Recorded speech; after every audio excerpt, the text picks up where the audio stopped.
جمعے کے روز عزیر کے والد اور کمیونٹی رہنماؤں نے ٹاؤن سینٹر شوگر لینڈ میں ایک پریس کانفرنس منعقد کی، جس میں انہوں نے 1 اگست کو ہونے والے عزیر قاضی کے واقعے کی مذمت کی، جس میں پڑوسی جو کہ ایک ریٹائرڈ پولیس افسر ہے نے عزیر قاضی کو گولی مار کر زخمی کر دیا تھا۔ یہ واقعہ شوگر لینڈ میں River Park subdivision Silas Creek Court پر رات 10 بجے کے قریب ہوا تھا۔ پریس کانفرنس کے دوران عزیر کے والد نے بتایا کہ اسے پیٹ میں گولی لگی تھی اور اب تک ڈاکٹر اس کی 2 سرجریز کر چکے ہیں۔ عزیر کے والد کا کہنا تھا کہ ریٹائرڈ افسر نشے میں تھا، لیکن جب اس نے یہ بات شوگر لینڈ پی ڈی سے کہی کہ وہ جائے وقوع پر الکوہل کا ٹیسٹ لے تو پولیس نے کہا یہ ہمارا کام ہے، آپ ہمیں نہ بتائیں کہ ہمیں کیا کرنا ہے۔ جبکہ پولیس کا کہنا تھا کہ عزیر ریٹائرڈ افسر کی جائیداد پر گیا، جیسا خاندان کے افراد نے کہا وہ پہلے بھی کر چکا ہے۔ جب اس نے عزیر سے جانے کو کہا تو اس نے مبینہ طور پر انکار کر دیا۔ شوگر لینڈ پولیس کے مطابق شوٹر کئی سال قبل محکمہ پولیس سے ریٹائر ہوا تھا۔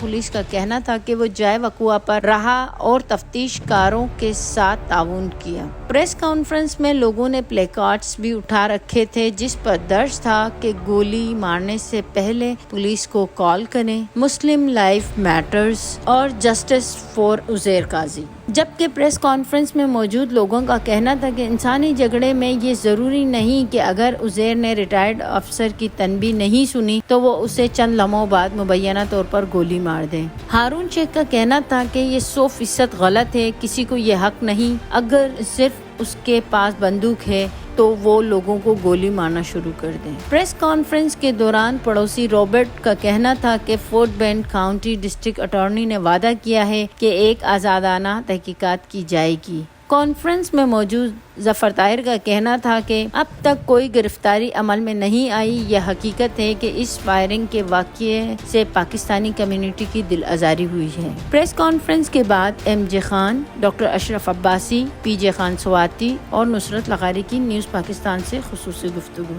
میرا نام ایم جے خان ہے اور آج ہم یہاں پہ سب کمیونٹی کے ساتھ اکٹھے ہوئے تھے پریس کانفرنس کرنے کے لیے،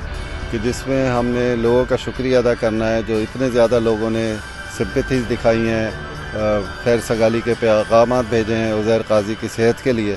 اور اس کا شکریہ ادا کرنے کے لیے ہم اکٹھے ہوئے تھے۔ اور دوسرے یہ کہ ہم چاہتے ہیں کہ انصاف ملے عزیر قاضی کو، اور جو حادثہ اس کے ساتھ ہوا ہے، جو نیبر نے اس کو شوٹ کیا ہے، ہم چاہتے ہیں کہ اس کی ٹوٹلی انڈیپینڈنٹ انویسٹیگیشن ہو، تھورو انویسٹیگیشن ہو، سوئفٹ انویسٹیگیشن ہو، اور جلدی اس کا نتیجہ نکلے، اور اگر جس نے شوٹ کیا ہے وہ اگر ذمہ دار ہے تو پھر قانون کو اس کو پوری کارروائی کرنی چاہیے اس کے خلاف، اور جو بھی قانون کی سزا اس کو ہے وہ اس کو ملنی چاہیے۔ Okay, thank you Nusrat News Pakistan for covering this press conference جو کہ ایم جے خان نے آج کال کی تھی۔ اس میں خالد قاضی اور اس کی فیملی کے ساتھ سالیڈیرٹی کے لیے سارے لوگ اکٹھے ہوئے تھے، کمیونٹی کے کافی لوگ یہاں پہ شامل تھے، کافی لیڈر یہاں پہ آئے تھے مختلف آرگنائزیشنز کے۔ تو بات یہ ہے کہ ہم ڈیمانڈ کر رہے تھے کہ ہم انصاف کے لیے، کہ انصاف ملنا چاہیے کہ اس بچے کو شوٹنگ ہوئی ہے، ان آرمڈ تھا، کوئی پرووکیشن نہیں تھی، اور اس کو فرسٹ آپشن کے طور پہ شوٹنگ نہیں کرنا چاہیے تھا، اس کو پولیس کال کرنی چاہیے تھی، پولیس رپورٹ کرنی چاہیے تھی، اور خود بھی پولیس آفیسر ہے، اس کو قانون کا بھی پتہ ہے، لیکن اس نے قانون اپنے ہاتھ میں لیتے ہوئے اس معصوم بچے کو شوٹ کیا ہے۔ پہلے میں نیوز پاکستان ٹی وی کا شکریہ ادا کرتا ہوں کہ وہ یہاں سٹی ہال میں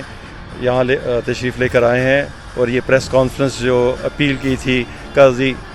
خالد قاضی نے، آپ کو یہ بھی بتا دوں خالد قاضی پاکستان چیمبر آف کامرس کے پاس پریزیڈنٹ بھی ہیں۔ تو میرا ایک میسج ہے کہ ریفارمز ہمیں چاہیے اس وقت بے حد، ایک تو گن جو ہے اس کو رکھنے کے لاز میں، اور دوسرا لا انفورسمنٹ کی جو ٹریننگ ہے، کیونکہ جو شوٹر ہے کہ نہ وہ کرمنل ہے نہ رابر ہے، وہ ایک ایکس ریٹائرڈ پولیس آفیسر ہے، کہ اس میں ٹالرنس اتنا زیرو ہے کہ اس نے فوراً گن نکال لی اور ایک دم 2 فائر کر لیے۔ تو اس کا مطلب ہے کہ ان کی ٹریننگ کے لیے ہمیں ریفارمز چاہیے کہ ان کو ایسا نہیں کرنا چاہیے تھا۔ تھینک یو نیوز پاکستان کا جس نے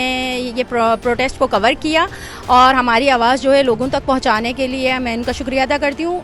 آج خان صاحب نے، ایم جے خان صاحب نے اور عباسی صاحب نے ایک کانفرنس کال کیا تھا جس میں ہمیں پاکستانی کمیونٹی کے بندے کے ساتھ جو زیادتی ہوئی ہے اس کے لیے بات کرنی تھی۔ جب سیاہ فام کے ساتھ ایک زیادتی ہوتی ہے تو اس کی پوری قوم باہر آ جاتی ہے اور اس کو پروٹیسٹ کرتی ہے، پروٹیکٹ کرتی ہے، تو کیا ہماری عوام ہمارے ساتھ نہیں آئے گی؟